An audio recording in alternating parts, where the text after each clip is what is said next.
met with Kwankwaso of NNPP. We met with Atiku of PDP. We met with Pitobi of Labour Party. We met with Tinubu of APC.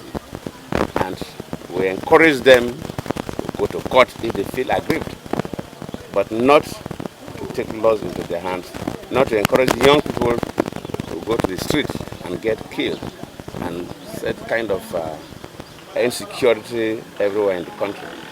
The legal system is a part and parcel of our electoral process.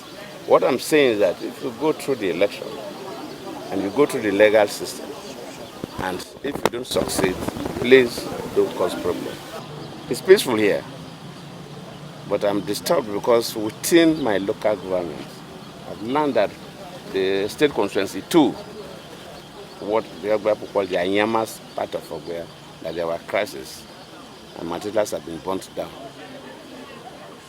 And the police must make sure they arrest all those involved. If they feel challenged, they should go to the governor to get the military involved.